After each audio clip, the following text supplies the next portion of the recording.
Hi, this is Gayle with Bernina of Naperville, and welcome to lesson 2 of our embroidery sampler block. So lesson 2 is going to be a little bit of a long one. This video, I tried to keep it as brief as possible, but I also want to make sure that you get the most out of it. So don't forget that you're going to be receiving, if you ordered the designs from us at BERNINA embroidery sampler, that I will be including a interactive PDF handout that'll take you to different timestamps of the video. So if you're not somebody that wants to sit down from start to finish and watch this, you'll be able to kind of get right to the point there.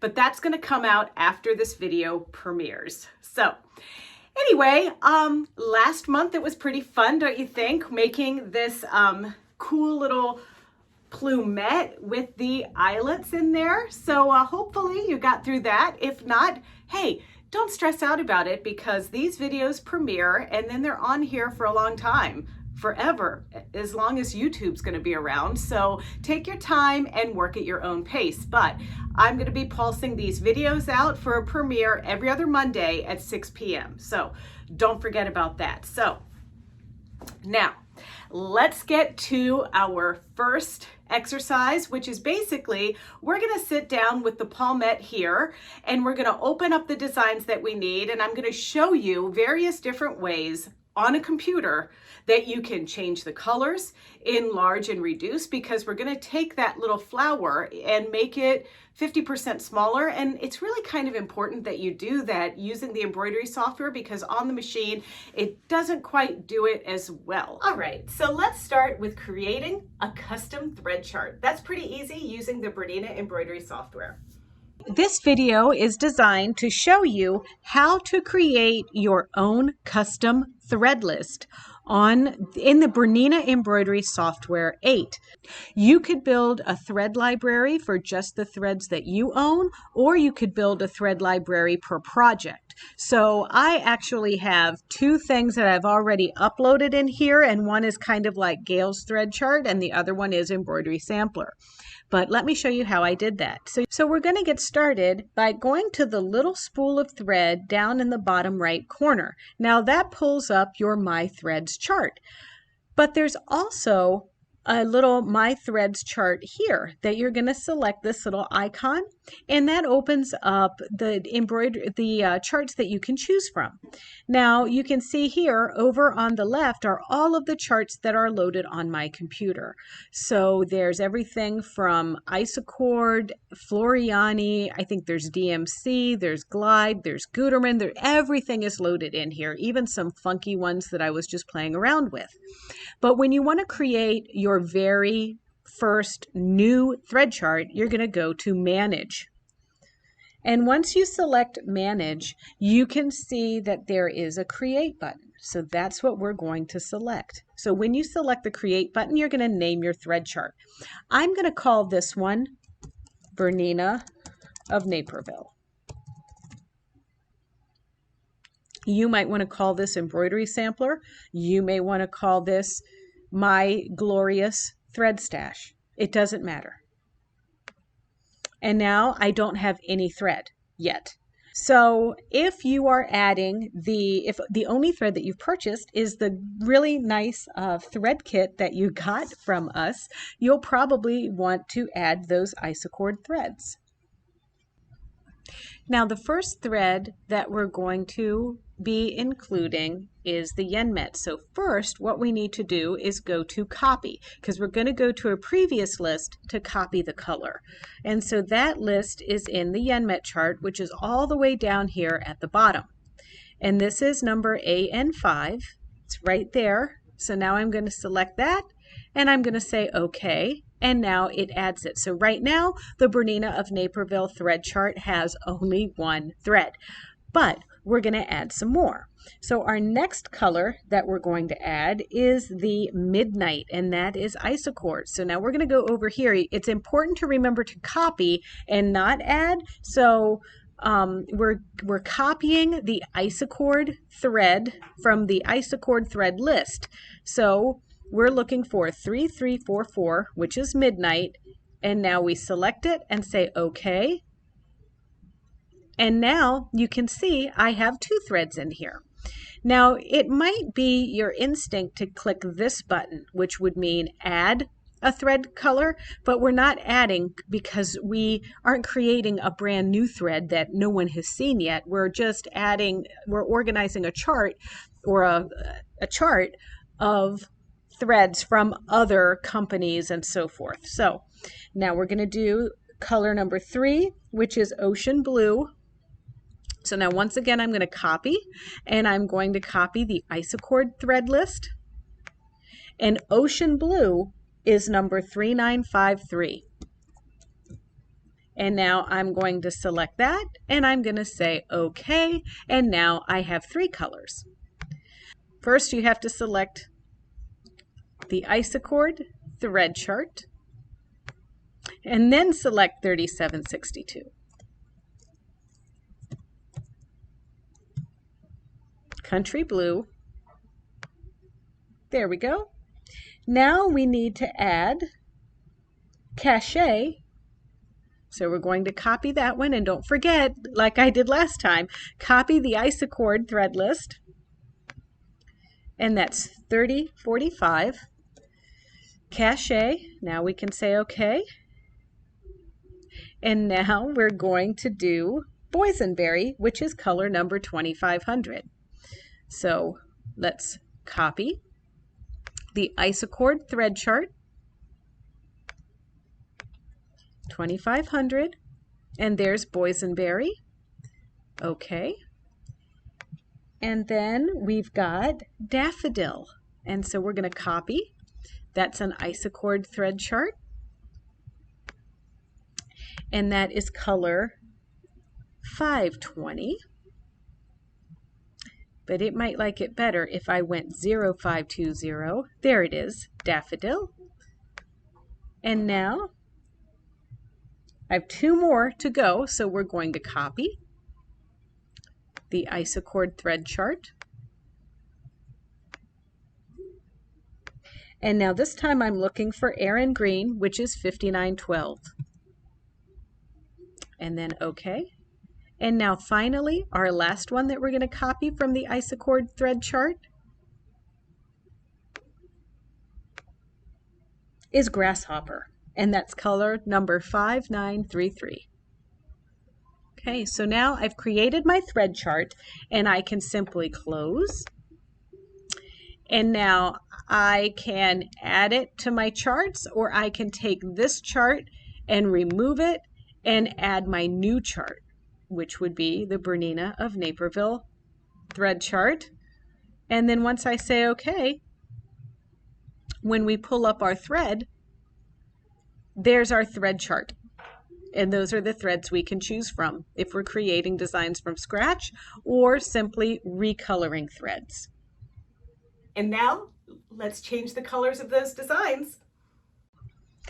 All right, I'm going to show you how you can change the color of your design using your Bernina embroidery software. So first, let's open our palette. And the palette is design number 21, so it's all the way down here. There it is. And now we'll open. And now, as lovely as these colors are, these are not the ones that I want to use. So the important tool that you need to learn to use now is the Design tab and the Thread Colors chart. And so over here, you can see these are the colors of the design, and they show up here. There are 4 colors in this design.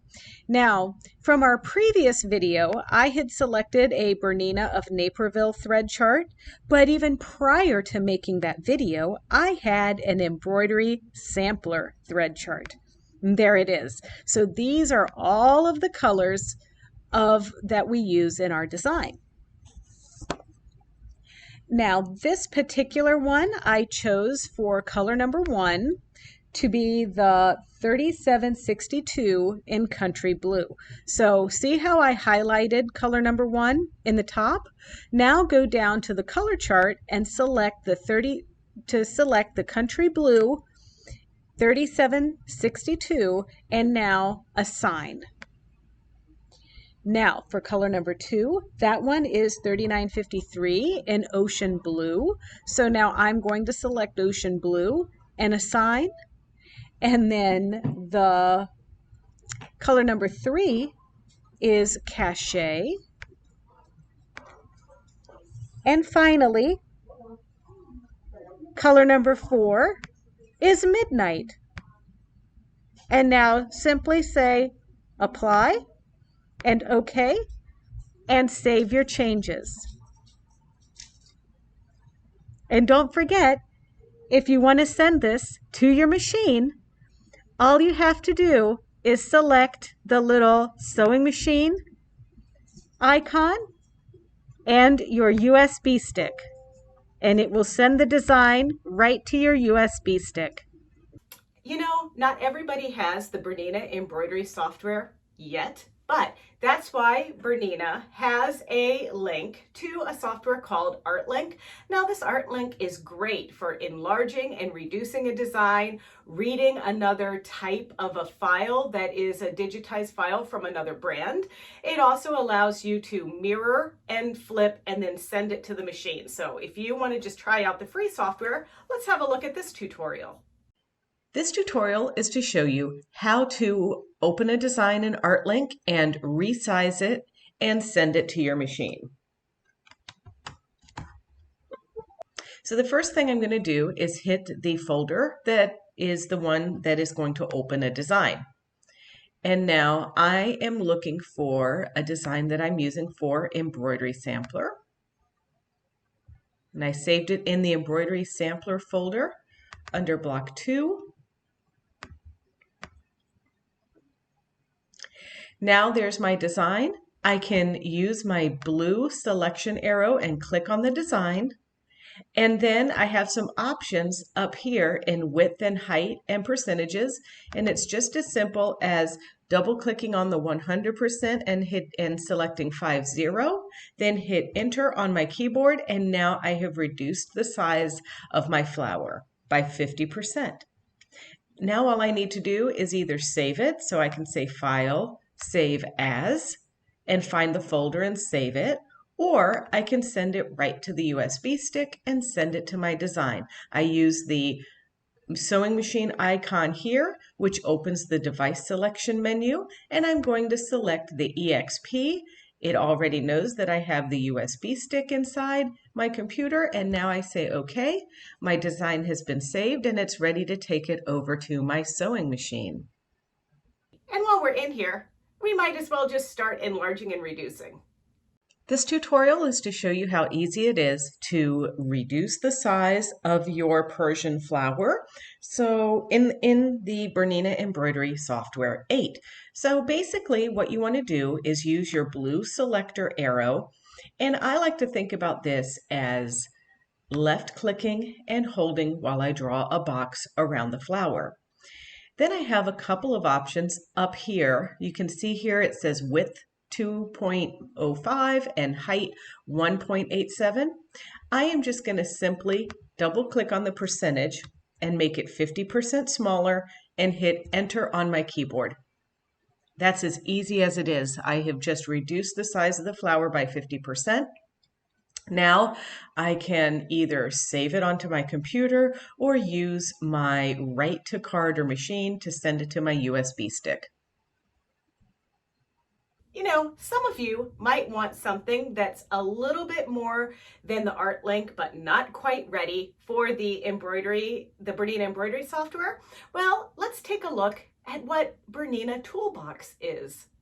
The purpose of this tutorial is to show you that there is an alternative software for Bernina if you aren't quite ready to take the plunge into a vast digitizing world. So Bernina has the Bernina Toolbox, and it really is embroidery made easy.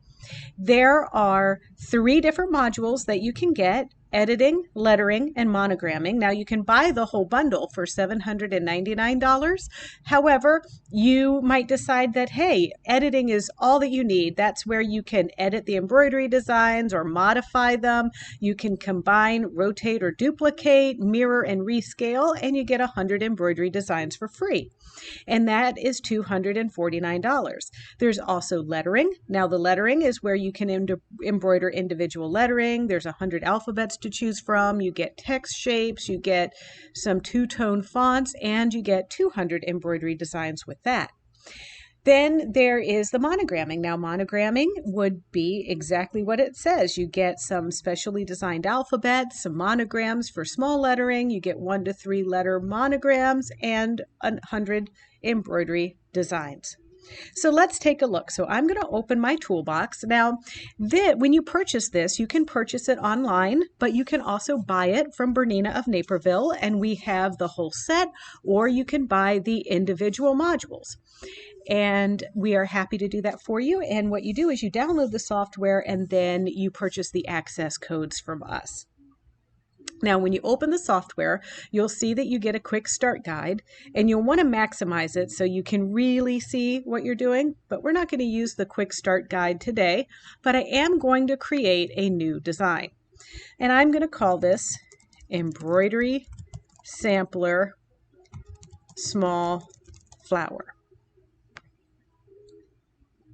And now this is going to open up a blank area with the hoop.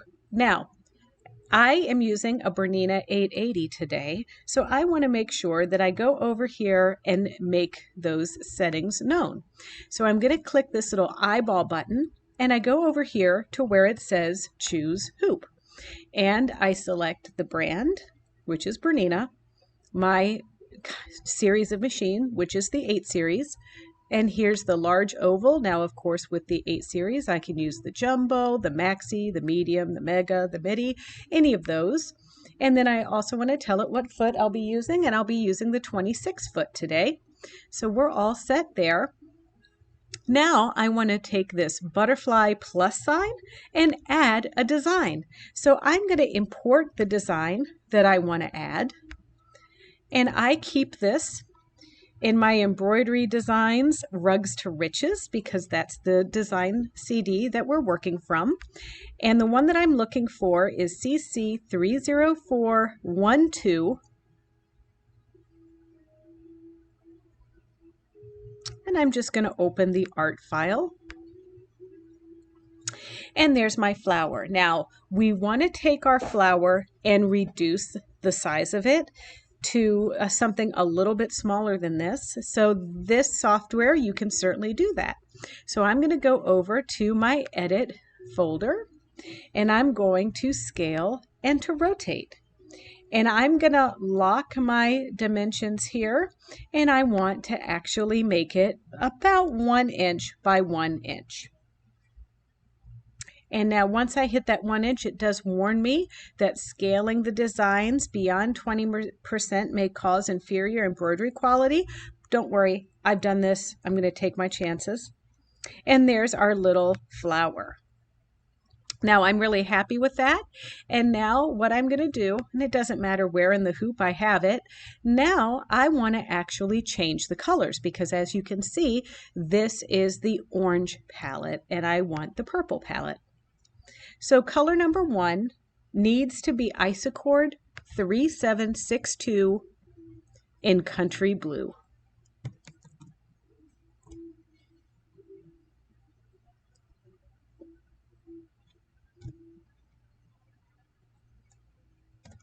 Well, I don't quite have Country Blue, so I'm just going to go ahead with 3761. It's close enough. Now for color number 2, I need 3045 in Cachet.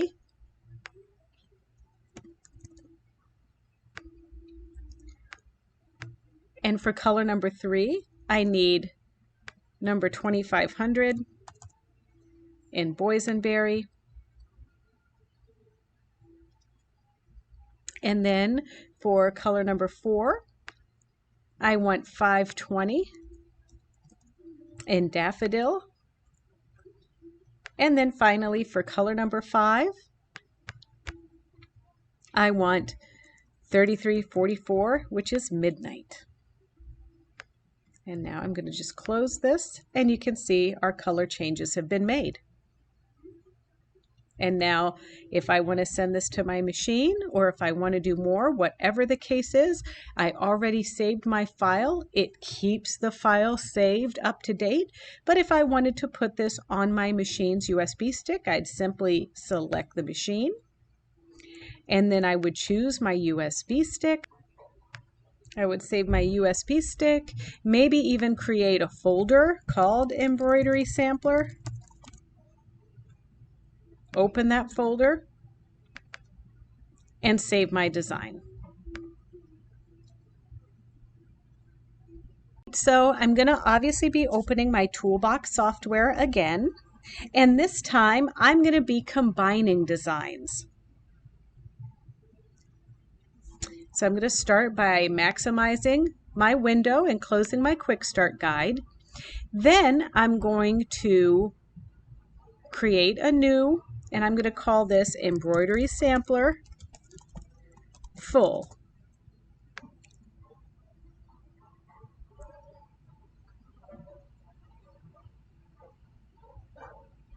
And there's my hoop. Now, all I want to do now is pick my design. So I'm going to say butterfly plus icon, and then there is my flower, and I'm going to first pick my palmette, which I've already adjusted as well. So I'm going to import that design from the folder where I keep it. I try my best to organize my stuff so I'll know what I'm doing. So I'm going to Embroidery Sampler Block 2, and this is my palmette that we're using for today. And I'm going to lower that down in the hoop to make room for adding my flowers. Okay, and now I'm simply going to add another design, select my butterfly, and I'm going to find my little flower. And now all I'm doing is clicking on it and pulling it away from the palmette. And now I need to make several more. So what I'm going to do with that is I'm going to use my edit tool, and I'm just going to select this copy button, which makes a copy, and I drag it away. I'm going to make another copy and drag that one aside. And I need to have 5 of these flowers all together.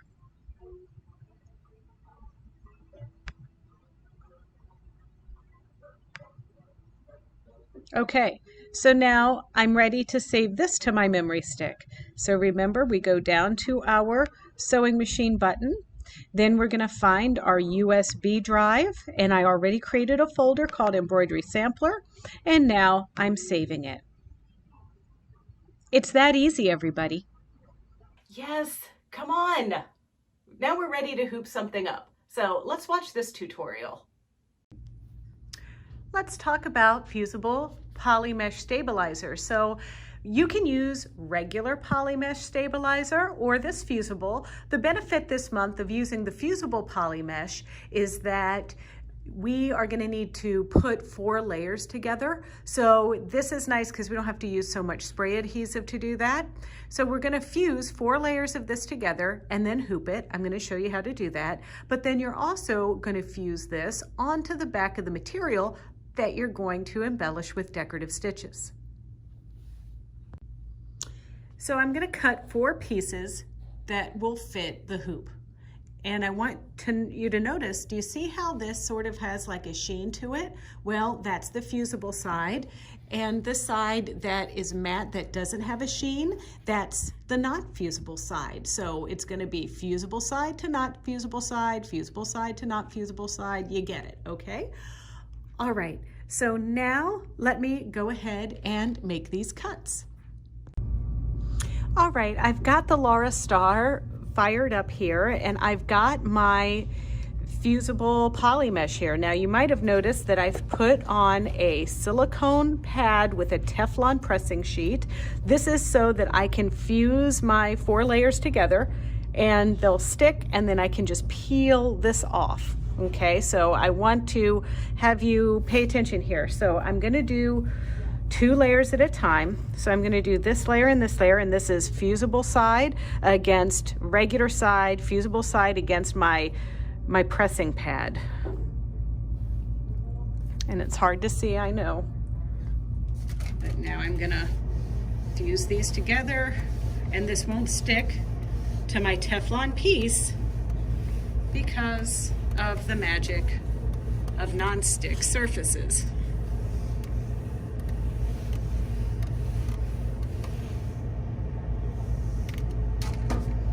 Okay, see? No stick, but these two stuck together.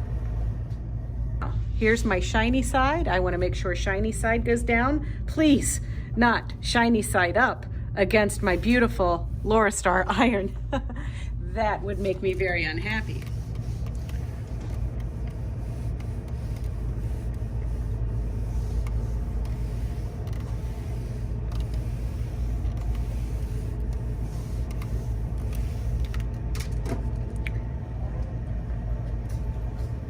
All right, now, if you are interested, this will make something a little bit easier for you if we put the fusible sides together for this last piece and now fuse those together. All right, we're all set. We've got one layer here, and now we're gonna take this back to the table and hoop. All right, once you have your 4 layers of fusible polymesh put together, and don't forget, you can also use the 505 to spray each layer together, particularly if you don't have a silicone Teflon pressing sheet or something like that. So don't worry about that. 505 and the 4 layers is fine. But now I'm gonna put my hoop in, and don't forget, when we use our Bernina hoops, we wanna make sure that the little arrow on the top piece of the hoop points towards your belly, and that the piece that clips onto the machine over here is on the left side. So now I'm gonna squeeze these little guys together. Now this is a little bit thick, so I'm gonna undo my hoop just a little bit, and now squeeze this in.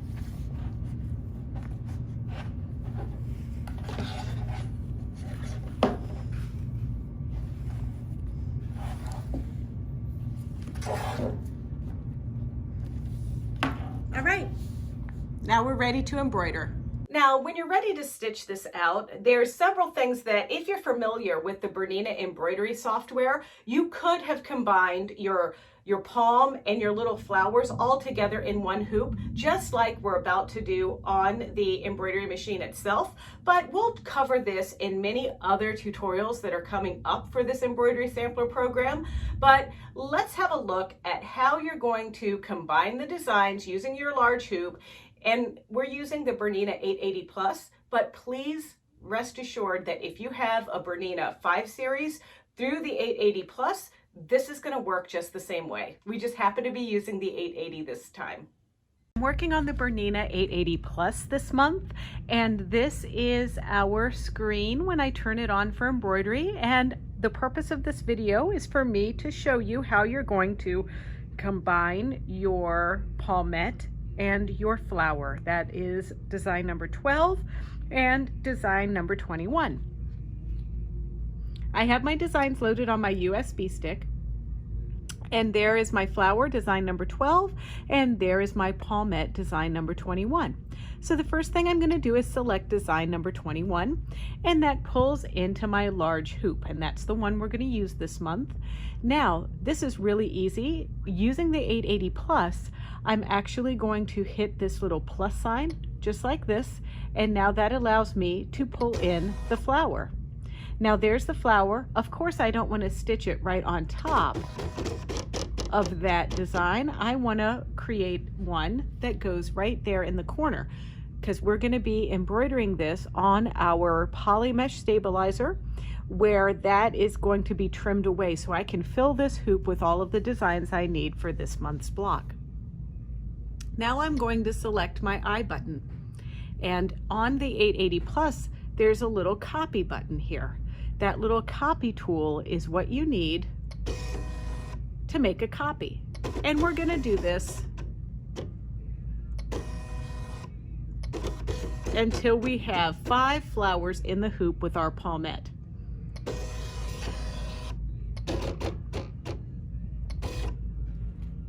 And there's the 5. and now we're ready to stitch. All right, so I'm ready to stitch our design here on our 880 Plus, and I'm just going to select our Ready to Stitch button. And now I have, you can see here, it says 29 color changes. However, we're going to press this button with the red spool, yellow spool, red spool. And what this does is combine all of our different color changes down to something that's going to be a little bit easier for us to stitch. So it changed that 29 thread changes to actually 7 thread changes. So that's a really important thing that you're going to need to remember to do. Next thing that we're going to do is make sure that in our bobbin, we are using the OESD bobbin thread. I'm using white, and I am threading my Bernina 880 Plus for embroidery. And then on the top, I am going to be using my Isocord colors, which I've already changed here. So we're threading up our first color, which is 3762.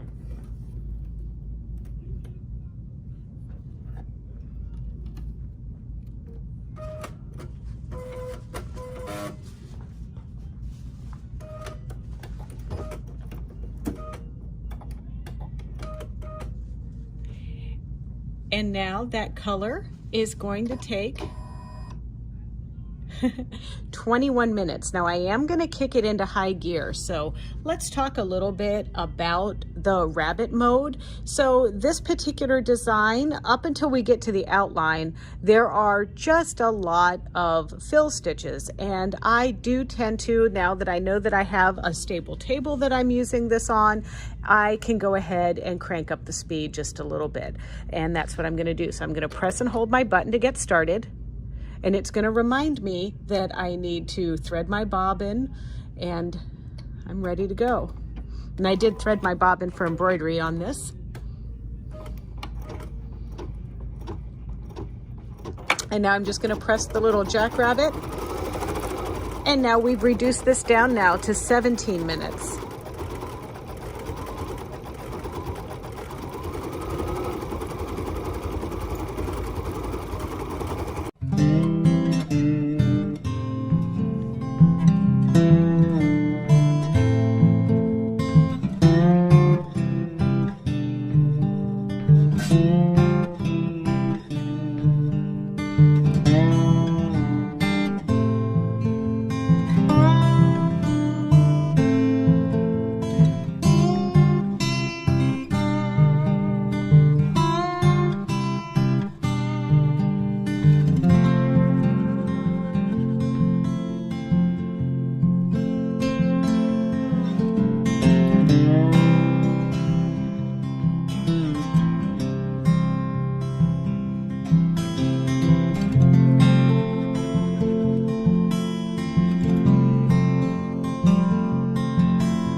Okay, so you saw in that video when it was stitching out that some of the outline stitching wasn't lining up with the fill stitches, and it was mostly all on that left side. Hey, that is a typical issue from not using enough stabilizer. So when I shot that video of embroidering this month's block, I actually had only had like 1 or 2 layers of the stabilizer, and I quickly learned that I needed more. So eventually I got an optimum result using 4 layers. And it really just depends on what kind of polymesh you're using. So the fusible polymesh, because the glue's in there, tends to be a little bit heavier than the regular polymesh. So sometimes you might need 3 if it's the fusible, and you might need 4 if it's the regular. So when I go through and do my cutting out, you know what? You can just cut off that piece that doesn't line up, because this is an applique and we're going to be creating another thing, and you're going to see. So I don't want you to stress out about any of this stuff. But if you want to correct your issue based on what I had, just heavy up on your stabilizer. So I have a background piece cut. This is one of the Allison glass, the lighter one in your topping kit. I do want to point out to you that it is directional. So the width is the horizontal, and that's 16 inches, and from here to here is 14 inches. So you want to make sure that you cut this so that your little horseshoes and your turtles and everything is facing the same direction. Now I'm only gonna mark off one line going diagonally and another line going diagonally, and then use my seam guide for the rest of my stitches. But I'm going to pre-stitch this background on a layer of polymesh stabilizer that I've used the 505 spray to hold the polymesh down to the background material. And I'm also going to take a thread from my stash that's just a very faint gray to kind of emulate this material. It's not in our thread kit, but that's what I'm going to use to do my decorative stitching on this piece. And this is a water-soluble pen that I'm using. And to dissolve it is not going to be terribly difficult. It's just gonna require a little spritz. And also, if you'll notice, I'm using the 60-degree angle on my ruler to make these lines, which will ultimately result in like a diamond pattern.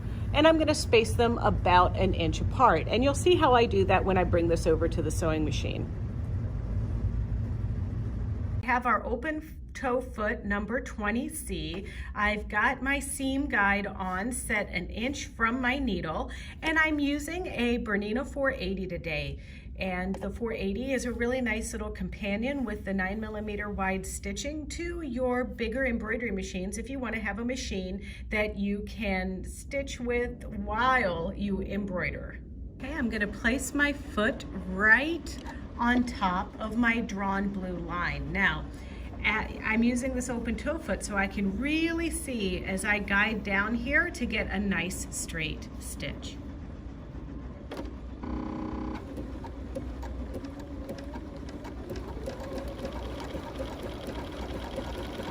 And I've made no adjustments to the stitch length or width.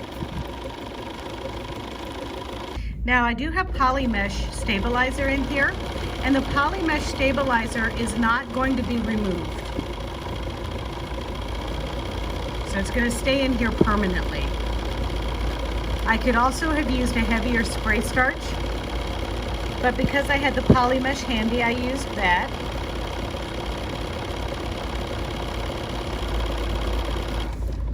Okay, so now I'm going to cut, and now I'm going to turn my piece around, lift my presser foot, and now I'm going to line up my guide right next to my previous row of stitching and do everything again.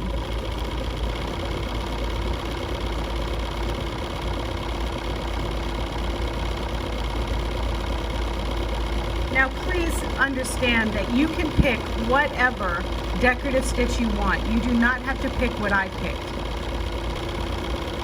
I'm just going to keep doing this until my entire piece of material is covered. Okay, so all of the stitching has been complete. You can see it looks pretty darn cool. I really just love that diamond shape. So I just have a few little places that I want to give a little spritz, and you know, my favorite tool, our little spritz bottle. So this is just water in here, and I'm just gonna spritz this a little, let that dampen, and as that spritz, that blue line is gonna go away, and I'm just gonna let this air dry.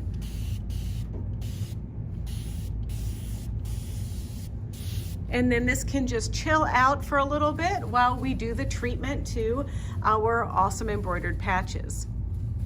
We're still beginning at this phase. I just want to make sure that, like I said before, that all of you have a good time and you enjoy this process, and you know that it's not the world's biggest disaster if you have to, you know, make things do. Because there's no sense in embroidering like 5 million plumettes. I mean, unless you're making a really, really big quilt. 5 billion might be a little extreme. Okay, so I'm just burning the little edges that have some little stray hairs. I also tried to use a Sharpie marker to cover in some of that blank space, but you know, in retrospect, I probably shouldn't have used the wide Sharpie. I should have used the little skinny one, but you know, from 4 feet away, you're not going to be able to tell. All right, so that one's done, and then we have 5 little flowers. Here is our improved plumette. There are 3 layers of polymesh in this one, but like I said, I think I've said this twice already, I recommend 4 layers of polymesh. So get out the sharp scissors, go slowly, be careful not to wear out your fingers doing this, but we're gonna trim and just, you know, get as close as you can to the edge. And if you make a little whoopsie, that's why we fired up that stencil burner. So you saw me do this on the other one, but you know.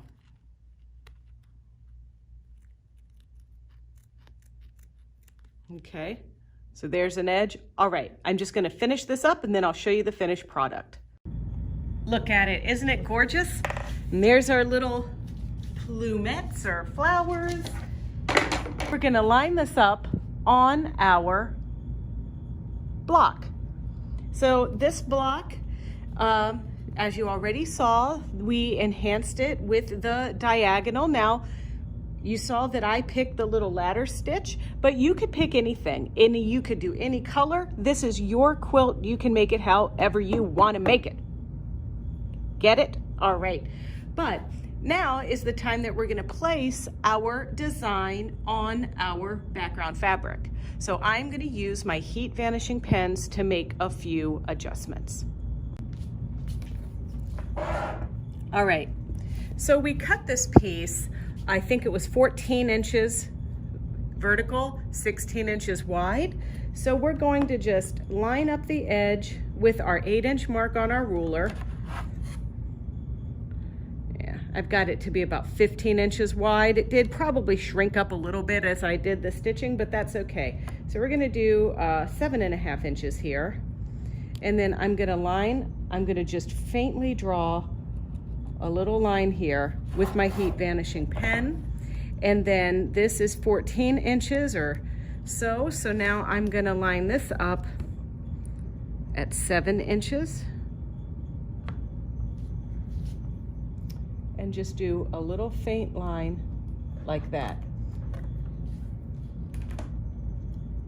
So now this is representing the center of my design right here. So I'm going to line this up right in the center, which is right here. But I don't want my design to be totally centered like this. I kind of want it to be centered in the middle just a little bit like this, because I'm going to do some other things. Now I want to have my little vines that come out to create my little couching designs like on the original quilt.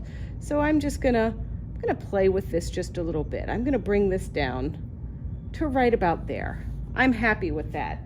So now that I have this here, I'm gonna just zoom in a little bit for you.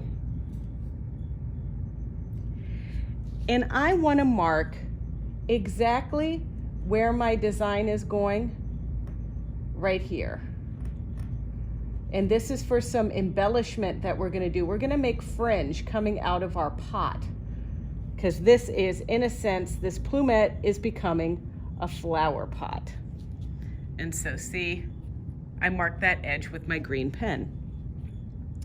And this is gonna be a stitching line that you are going to love. And we can make that dark.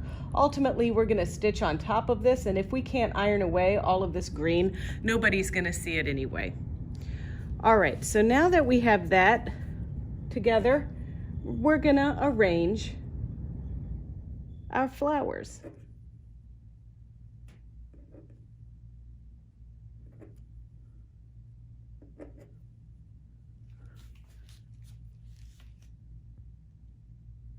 Oh, aren't our flowers pretty? I think they're pretty.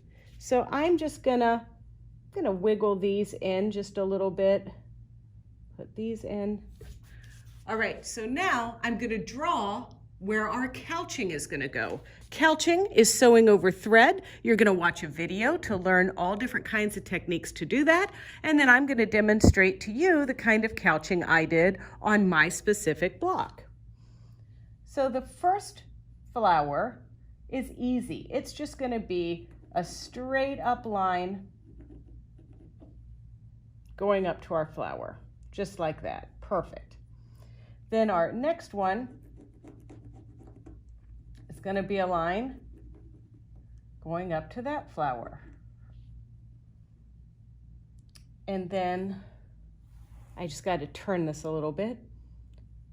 Our next one's going to go just like this. I'm aiming for symmetry, but I'm not gonna be sad and crying if it's not perfectly symmetric, okay? Please don't be hard on yourself.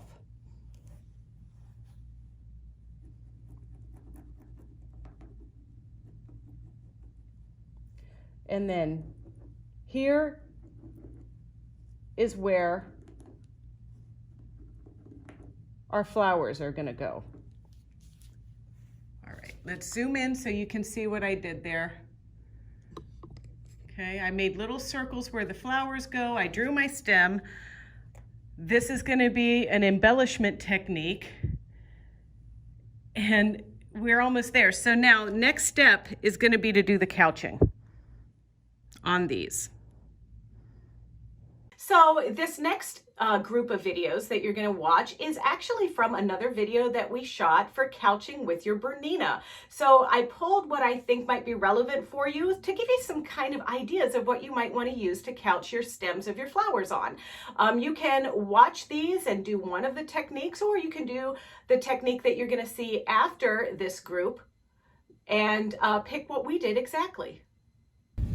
So let's talk about the first foot that we're going to use. Now this is for really simple couching, and it's going to be for really thin thread. This is the number 6 decorative stitch foot, or Bernina calls it an embroidery foot, but really what we're paying attention to is the fact that it's got that little hole in the foot because we're going to thread that through. And this is our coordinate thread. So normally we would use this for corded buttonholes or something like that, but you know, it does have an application for couching. Other couching feet, this is the number 22 couching foot, and you can see here in this situation we've got like this little flap that goes over that like that, but this foot has 3 channels in it, and each one of those channels can hold a thickness of thread. And I've got the La Espiga thread here that works really well when you have the 3 channels on it. So we're going to give that a try. Just like the number 22 foot, there's also the 25 foot, which is this one right here, and it too has that little latch that can hold the threads in there. But on this one, it's got 5 channels, so that can accommodate a little bit thinner thread, and that's what we're going to be using for this. This is a little bit thinner. It's a metallic and polyester thread blend. It's actually called Razzle Dazzle. Finally, we've got the Bernina bulky overlock foot. This is number 12C. There's also a 12 and there's also a 21, which is very similar. But you can see here that this foot is really notched out nicely for thicker yarns, and it's got a little hole in it that will allow us to feed cording through. And I've just got like twine here, but you know, all's fair when we're doing fun embellishing. And then finally, I'm going to show you how to do free motion couching using the Bernina number 43 free motion couching foot. And once again, with that one, we're using the La Espiga thread.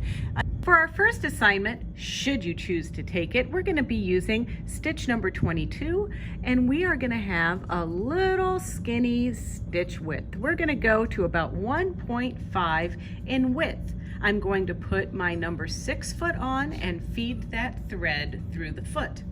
Here's our number 6 foot that I'm getting ready to put on the machine, but before I put it on, I'm going to feed my cording thread through the machine. So I just took a piece of the Metrazine coordinate, and that is, you know, you can see the thickness of it there. I don't know if I'd want to sew through that through the needle, but it's really fun to use for this dainty project. So I'm going to use one of these needle threaders.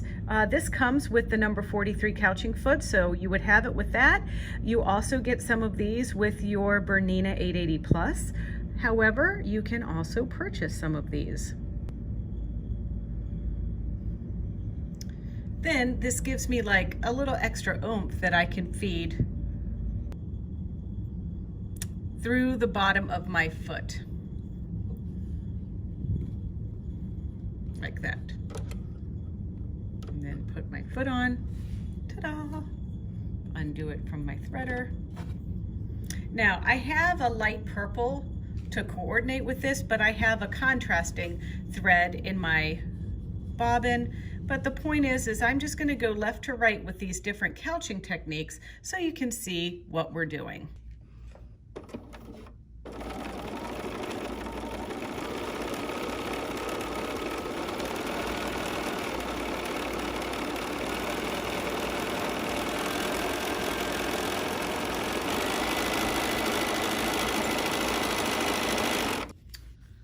All right, look at that example and how it held the thread on there.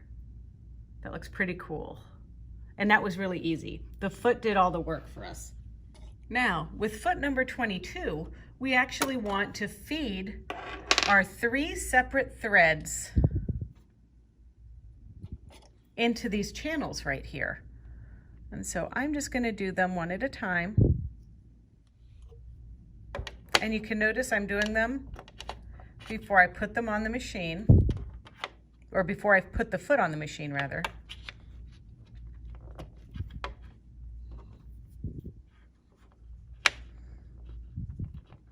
This thread is very dense. So now there it goes. And now I'm gonna close my door, my little trap door. Don't want anything falling out.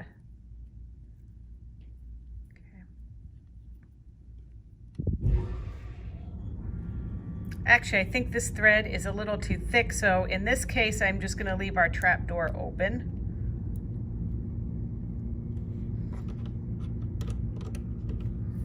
We're just gonna feed it back through here.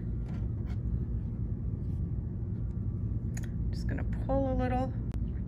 I've taken my thread and I've gotten it under my foot. Now this thread that I'm using is a little too thick to close the trap door here and have it still feed properly, but it's still gonna do a pretty good job. Now I wanna show you what stitch I'm gonna use. So I'm gonna go to my decorative stitches and I'm gonna pick the 400 series. And I'm gonna scroll down and use stitch number 422. I really like this one because it's gonna do 3 little satin stitches in a group, and you'll see how cool that works with this thread that we chose. And I'm not making any adjustments to the stitch width or length. I'm just gonna start my stitch, and this is gonna be something really pretty, so let's get started.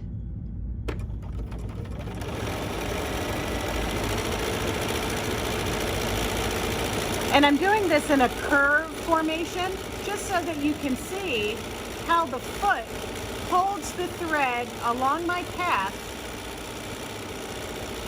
so I can just really focus on just gently encouraging my stitching.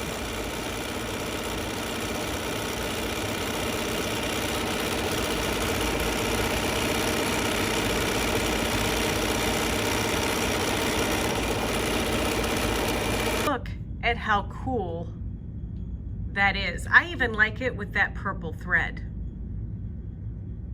This would be such a pretty embellishment on a pillow, a dress, around the neckline. It really feels like trim. We're gonna put on the number 25. Now the 25 works just like the number 22, except we can use this thinner thread. And the thinner thread is Razzle Dazzle here, and it comes on a spool like this from Superior. We carry this in a variety of colors. And so I'm gonna just take my threads and I'm gonna feed them under my foot in this little slot. You can see that there's a little slot here that I got them in so that I can spread out my little threads, get them locked together, and get them under my foot.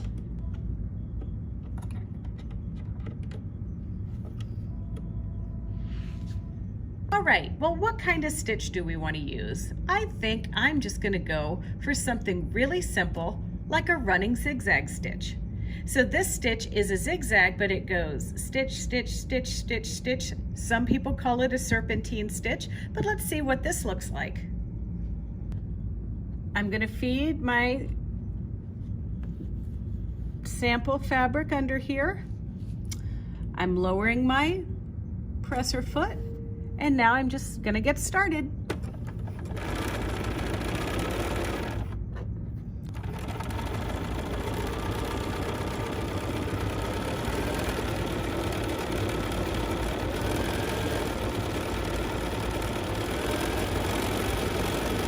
And once again, I'm kind of doing a little turning maneuver just so that you can see how the foot is doing the job to hold the different threads together.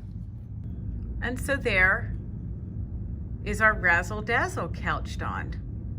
But you can see you get 2 very different looks, or 3 very different looks rather, with these different threads. Now we're going to give the twine like this a try, and we're going to use the number 12C foot, the bulky overlock foot. And I'm going to do this a couple different ways. So I'm going to sew for a little bit and show you something, and then go back and sew something else. So the main things you want to remember is all we're going to be doing is adjusting stitch width, stitch length, and needle positions on this. So I'll explain to you what I'm doing as I'm sewing it. So I've got the 12C foot on the machine. And if you needed, and sometimes I do with this, a needle threader, or not a needle threader, the little loop threader thing that we used earlier, I'm just gonna feed that back through our foot, and now I fed this through. So picture doing something where you might wanna sew little peppermint stuff. This is like twine from the grocery store, but it's kind of a fun thing to play around with. So what I'm gonna do is I'm gonna lower my presser foot, and now I am gonna adjust my stitch width to 1.5, and I'm gonna move my needle position over 2 clicks to the left. Now what this is gonna do is it's gonna do a zigzag just on the edge of my peppermint.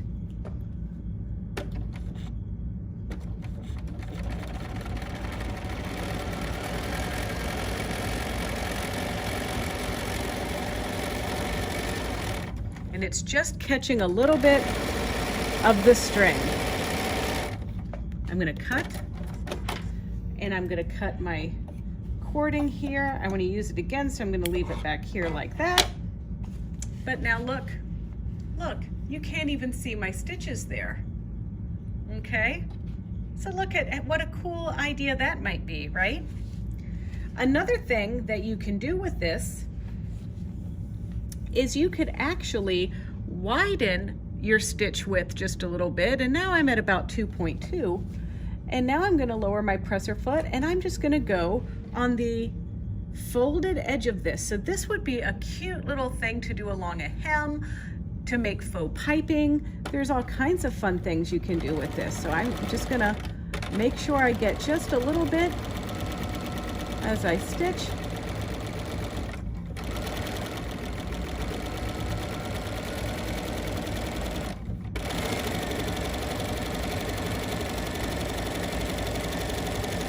Now I'm going to cut, and I've got one more thing I want to show you, so I don't want to unthread my foot. But now look at our cute little, oops, look at the cute little edge, and that would be perfect on something folded over. And of course your monofilament thread would make a perfect selection there, so you wouldn't see your stitching at all. All right, finally, there's a thing I like to do. And this time I'm adjusting my stitch width to 4.5. I'm putting my needle position back at center, and I'm doing my stitch length at 0.35 because this is going to be a satin stitch. And now I'm just going to satin stitch over this cord.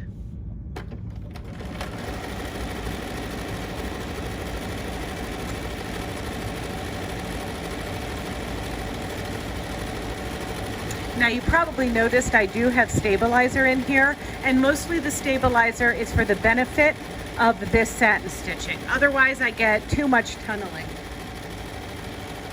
And tunneling is when the zigzag stitch makes your fabric squeeze up and look bad.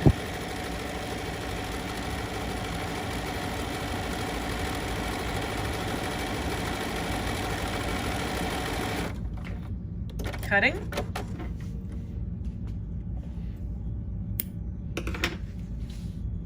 And there's our satin stitch over our cording. That just gives a nice little bump, if you can see that. If you needed to add texture, if you needed to just make something look like rat tail. Now I'm using a cotton thread, which isn't very shiny, but if you used a nice shiny poly or a rayon thread, that would also give you like a rat tail look. All right. There's one more sewing couching thing to go, and that's our number 43 couching foot. All right, I've got my threader, I've got my 43 free motion couching foot and my La Espiga cord. So I'm going to take my threader and get that cord through there. And then this one, you're going to feed the wire through the side of the foot right there. Then you're going to take it and feed it down the hole of the foot. There we go. Undo the threader. And now let's just see what that looks like. So the thread goes through here and then down through the hole like that. And then on the machine. And I have dropped my feed dogs and selected a straight stitch. I dropped my feed dogs because we are just going to be doing our own little curve with this.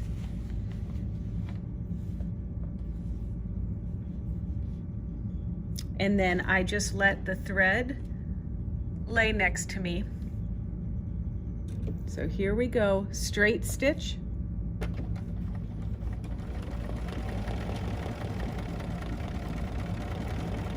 And normally you would use a clear thread or a very thin thread. And I know some of you that are addicted to your Bernina stitch regulator will be like, does this have stitch regulation? No, it doesn't. However, you don't really need it because if you're using the clear thread, you're really not going to see your stitches.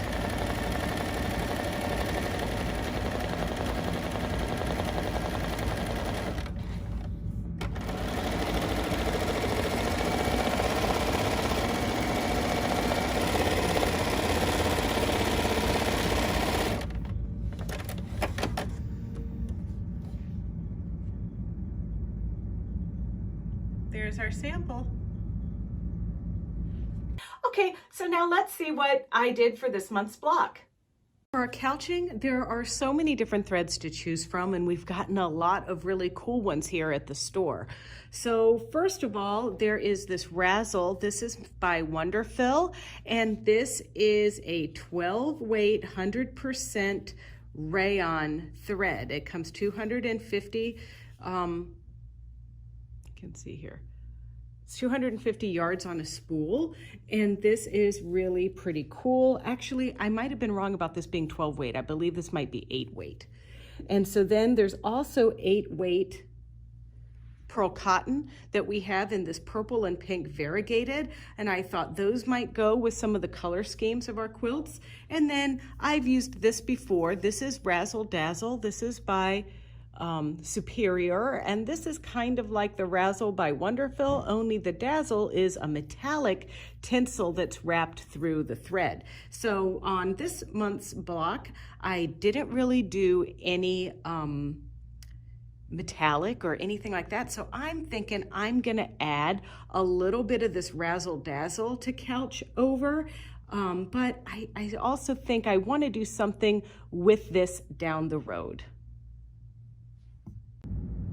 All right, I'm using a Bernina 770, but don't fear, no matter what Bernina you have, whether it be a 475, 435, 480 and up, you have this stitch. It might not be exactly the number, but you have the stitch.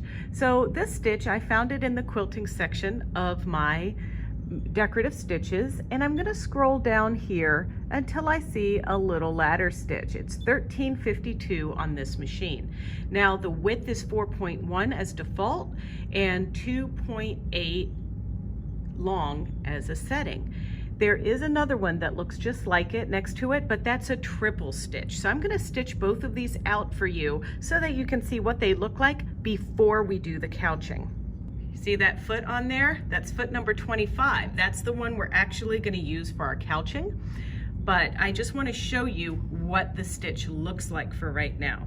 So I'm just going to go ahead and press the start button so that you can see our couching stitch.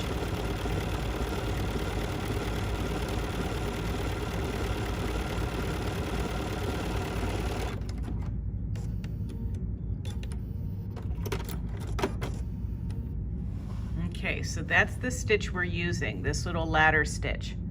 We don't really want to use this triple one, but I'm going to show you what it looks like just for reference.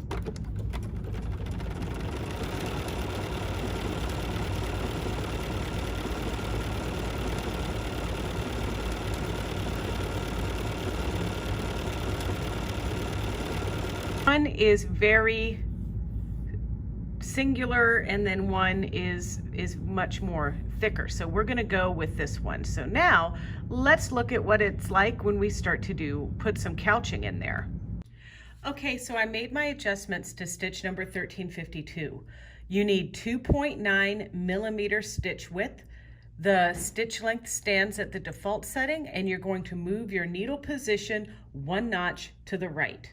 You're going to feed the thread into the 2 center slots of your number 25 foot. You see how this foot has 5 grooves, 2, 3, 4, 5.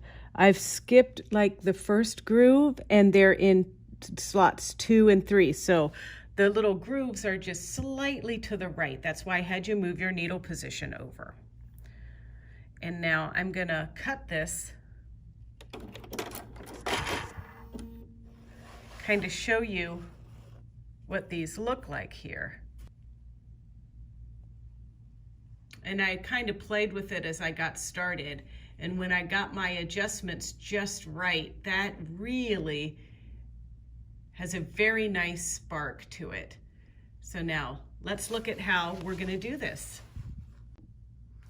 So we have our razzle dazzle, and I am just gonna take probably about 18 inches worth of thread and just cut 18 inches.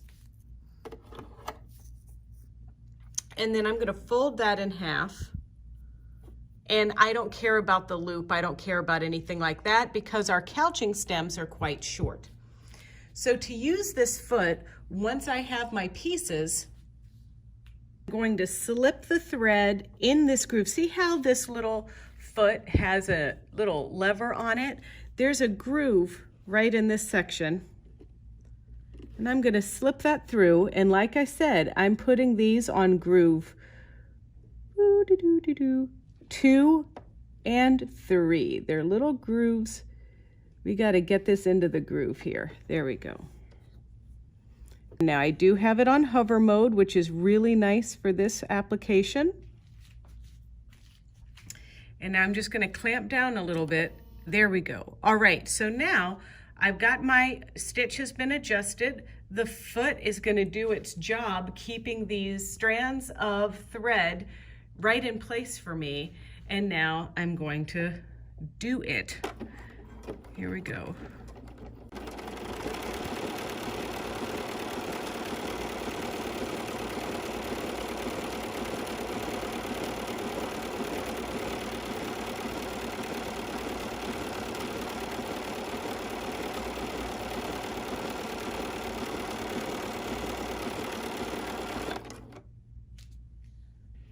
So that's how we're going to do our couching. Thread choice is up to you. I use just a light gray. You might want to use something that blends more with your stitching. It's really up to you. It is an artistic choice. I used a gray. It's not in our thread pack, but I think most of us have a gray thread in our repertoire. All right, so let's put this on our actual block. It doesn't matter what end I start on, whether it's at the flower end or the pot end, because the edges are gonna get covered up anyway. But remember, we're gonna open our little trap door, feed our threads through under there, get it in slot number 2 and slot number 3, close our trap door.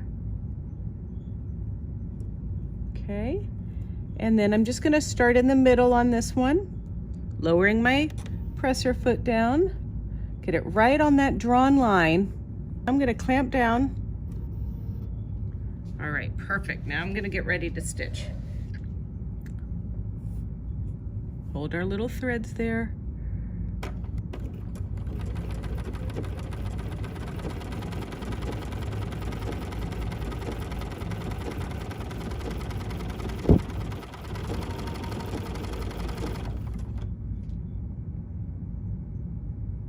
to make sure that you can see what we're doing here.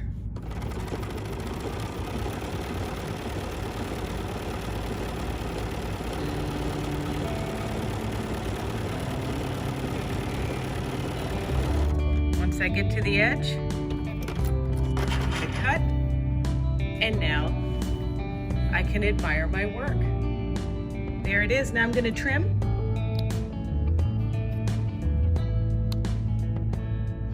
And now I'll just do the other 4 pieces. But I'm really happy with the way that looks. And notice that this stitch that we used is actually the stitch that we used on our background fill, or our background decorative stitch. And I just thought, hey, why introduce another stitch? Let's just use this one, it's cool. Get sick of seeing me do this.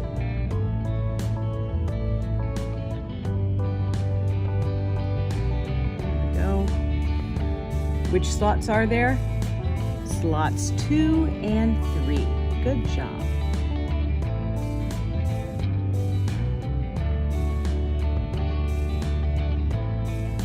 Okay, so now we're going to get right there. Holding my threads in the back under my couching foot, holding my thumb in front, closing, oopsie, oops, oops, oops. Get on there. Closing my trap door, lowering my foot, clamping down. There we go. And then I'm going to gently encourage my threads to go along this curve. We haven't done a curve yet, but don't let that intimidate you. Curves are fine.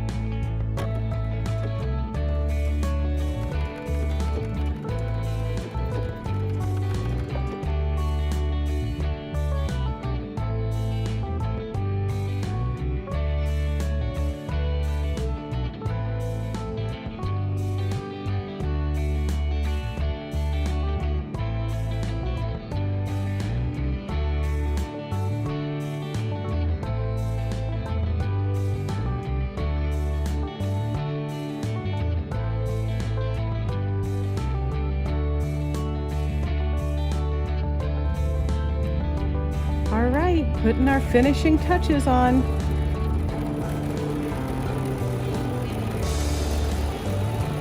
Now we're done.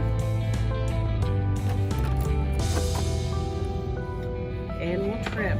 So all of our couching has been done now, all 5 stems. Now it's time to put a flower on the stem. As you can see, I put my number 1C foot back on.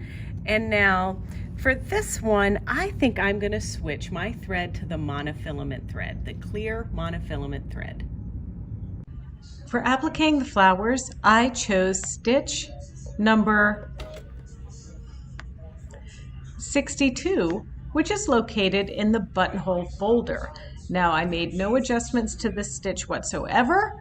I just simply selected it and then placed my foot over each flower, trying to center it so that when it sewed this single stitch eyelet, it went over the flowers and right in the middle of my applique flower design.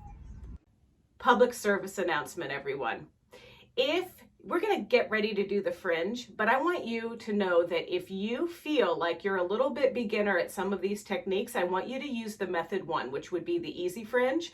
But if you're more confident, you've done a lot of stuff like this, go ahead and give that expert fringe a try. But go slowly, pivot a lot, and stay away from sharp turns. That's my advice for that. So, but after you do the fringe and then with the technique that you want, don't forget to do your applique. And so you're going to see both of these things in this little tutorial coming up. All right, I've changed my foot to the number 7 tailor tack foot, and I'm going to just tell the machine that I've got the tailor tack foot on there. There it is. There is a no sew zone on the tailor tack foot, and that's okay because we're going to do a zigzag stitch, and the zigzag stitch is going to go right over this like little blade. I'll show it to you in just a moment, and I'm going to lower the stitch length to 0.35, 3.5 is good, maybe even 0.3 is better. And now we're going to stitch. Little blade in the middle of this. This is going to give loft to our stitch, and that is what's going to allow us to create fringe. So this is the simple fringe technique. I only have one thread through my needle. Now, another thing that I like to do is narrow the stitch a little bit. So the default setting is 3.6. I'm going to do this to 2.5. And then I'm also going to loosen my tension to 1.5.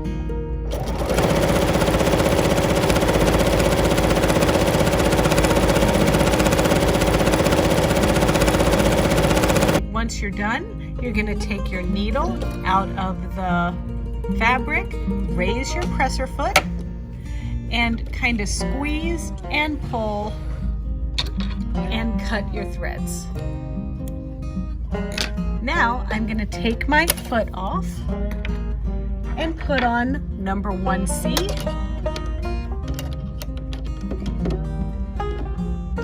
And now I'm going to tell the machine that I have number 1C on. And now I'm going to switch to a straight stitch, and I'm going to move my fringe over to the side, just like this. Lower my presser foot. And now I want to stitch just to the very, very edge. So I'm going to move my needle position 2 notches to the right. I'm sorry, your other right, which would be your left.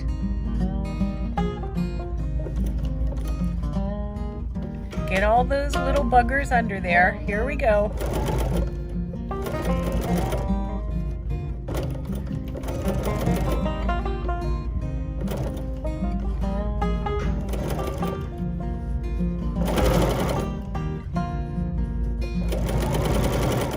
And then cut. And look at our cute little fringe. Now the next thing that you can do is just simply cut your loops.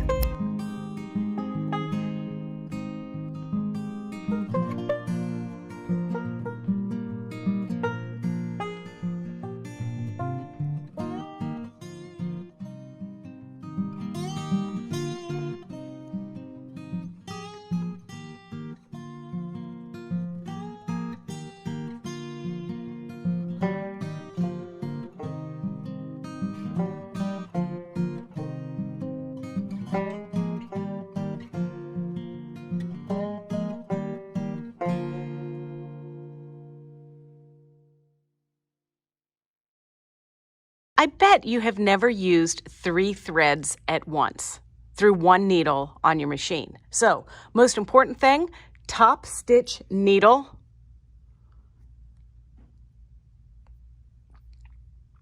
Those are the ones with the little green and the red. This is a 80 size top stitch needle. We want those because they have the large eye. Ooh, okay. So basically how we're going to do it is we're going to grab all 3 threads together as if they are one thread, floss it through our machine, go down through all of our slots, except we are not going to have it use that needle threader. We're going to use the manual needle threading. That's the hand that's down here when you get your instructions for threading your machine. Now, we're going to thread all 3 of these threads through one needle at the same time or individually, but the idea is that eventually they all have to go through this needle. 3 through. And just make sure there aren't any knots or any little weirdy things, okay? So just get it down through that hole. There we go. 3 threads through one needle.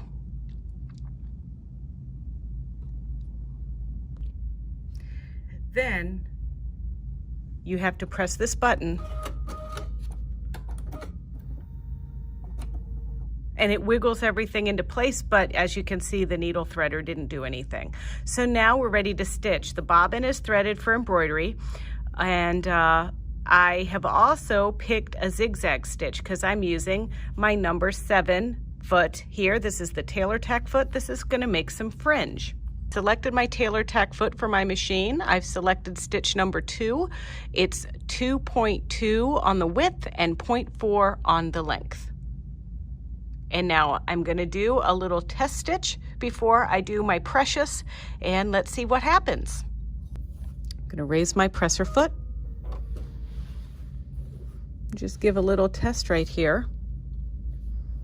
Lower my presser foot, and now let's see how let's see what happens. And then I can speed up as I become more confident.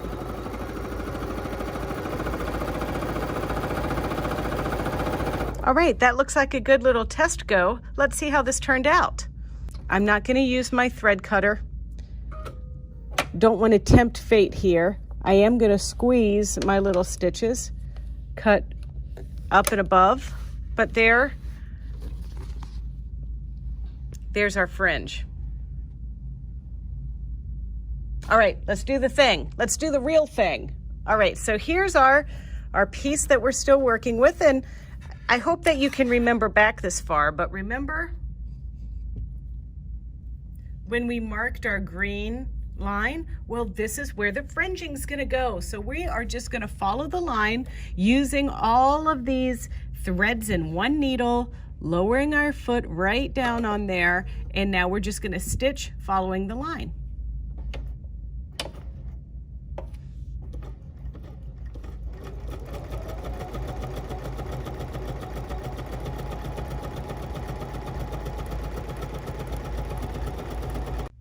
Now, every time you turn a corner or pivot, you're going to have to stop and start again, but it's worth it. We don't have that much to stitch here.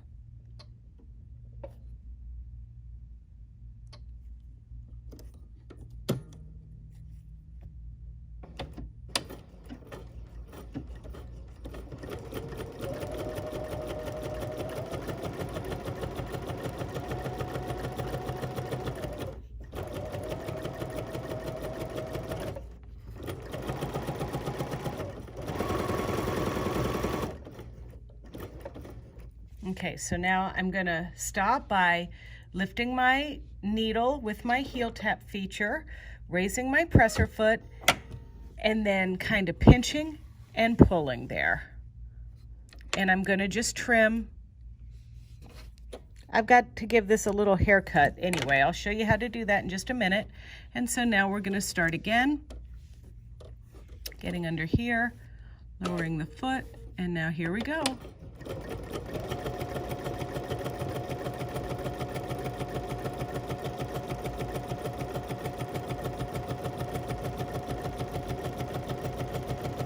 All right, now I'm gonna lift again with my heel tap feature, lift my presser foot, pinch and pull and cut from underneath as well. Now, I'm gonna give my work a little bit of a haircut. You can see here I got some little threads in the way.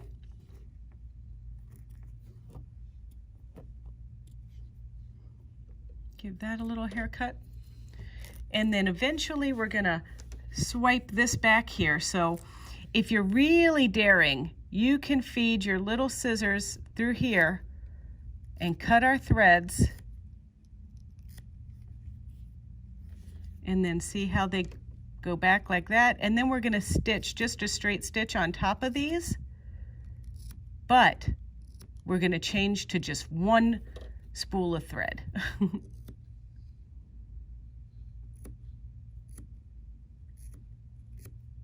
This is where you need your tiny little scissors. And remember, we're only cutting one side of this loop. If you cut both sides of the loop, you have to do this again.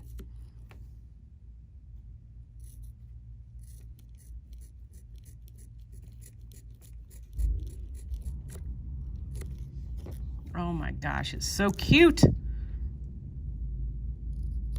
Okay, So now, gently put that aside. I'm going to unthread.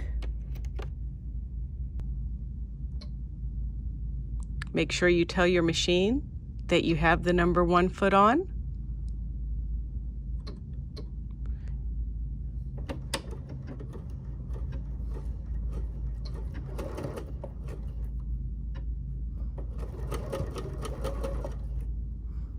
And just, oops, I'm lifting up my foot so that I can get in there. There we go. Now let's spin.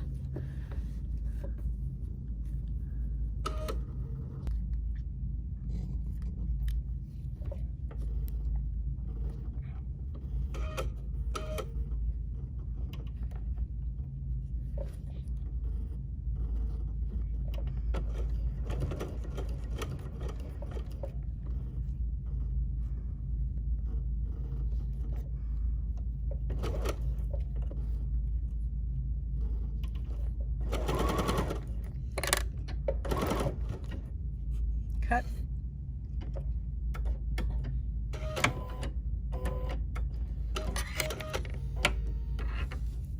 And there's our fringe in our pot. It's time to put the pot on. So we're gonna just line it up like this right under our little fringies, and we're gonna do some applique. So now we're gonna change out our number 1C foot for our number 20 foot.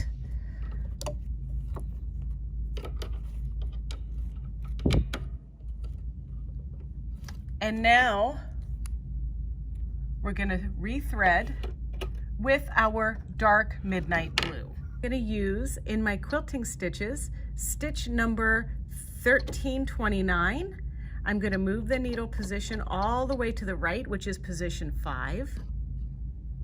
And I'm going to adjust my stitch width to 3.5 and my length to 3.5. All right, we're gonna do a lot of pivoting. We wanna make sure that we have our needle landing in the down position. And so here's what's gonna happen. The needle is gonna swing over, and now we're gonna just keep stitching along here. And I'm gonna lift my freehand system and pivot, lift, pivot,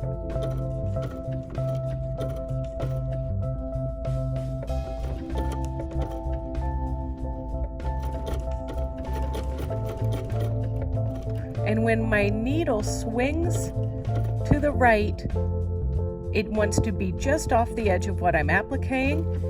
And then when it swings in, like on a point like this, I just want to come take a bite out of that point. And now I'm going to turn around, pivot around again, and now we're going to grab this curve of the plumette.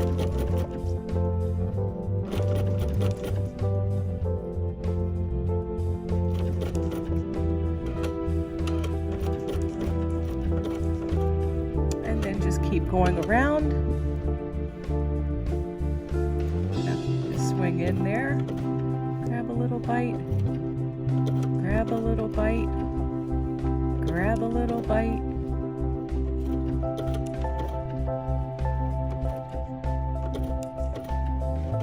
Come back around.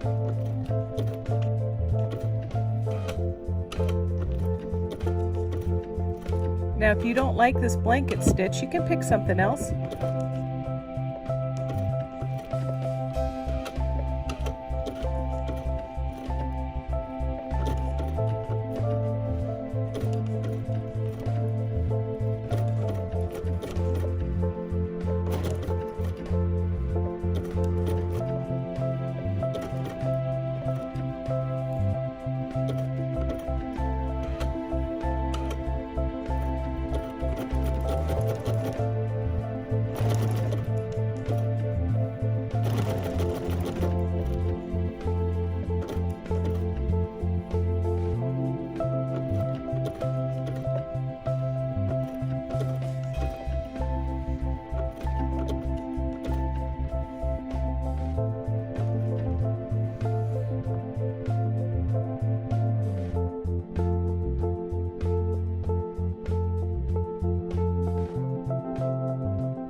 Well, what do you think?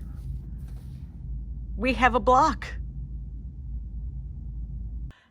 And now finally, after the applique is done and all of those good things are done, it's going to be time to take your piece with the applique, the embroidery, the background decorative stitching and everything.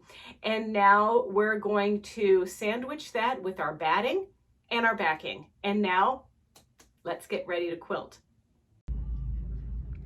All right, I've got the Bernina stitch regulator on. I have it set to a stitch length of 2 millimeter. The monofilament thread is still in here from our appliquing of our flowers. And I'm just gonna easy go around our palmette, just the outline of it.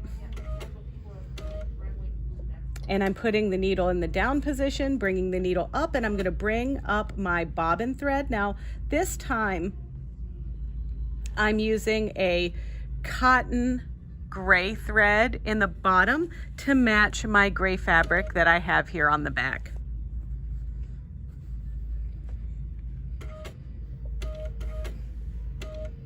And I just have to shove this fringe out of the way.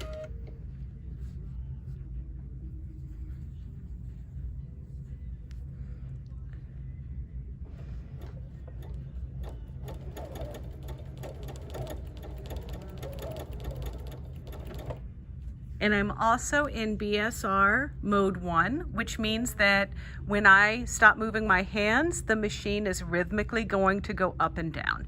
This is going to prevent the little long stitches when I get started.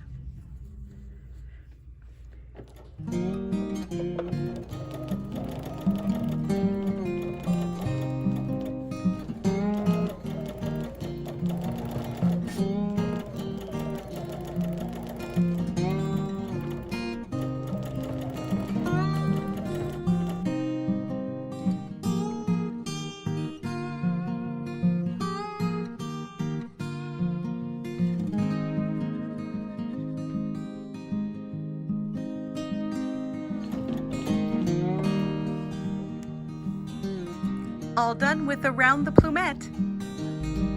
All right, I have the Yenmet metallic thread loaded up in my machine. And as you can see here, I've also marked the cutting line and the no quilt zone in here. So there's our cutting line, and then this dotted line. I used a water-soluble marking pen because I really needed it to be bright to tell me like, hey Gayle, stop the madness. So dotted line is, between the dotted line and the solid line is the no quilting zone, and the solid line is the cutting line, but of course we're not going to cut until we're done with all of our different blocks. So what I'm going to do here is start quilting randomly in some of these little diamonds, and I don't want to do it uniform all over.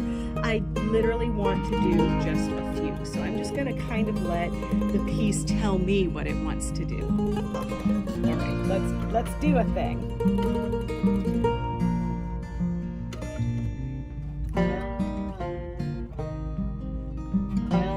I'm going to pull my threads up again.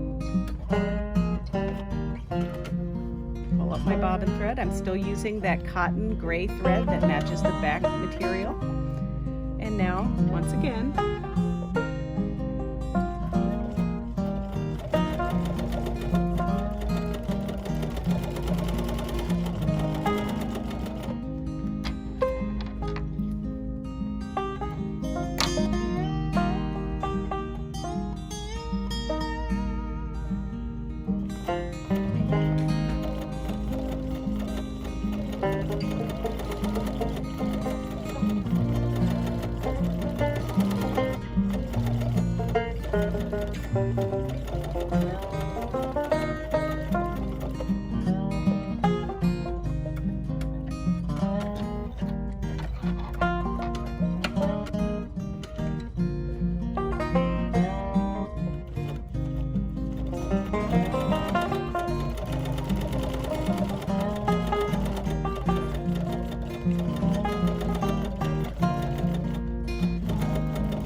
All right, what do you think about this lesson?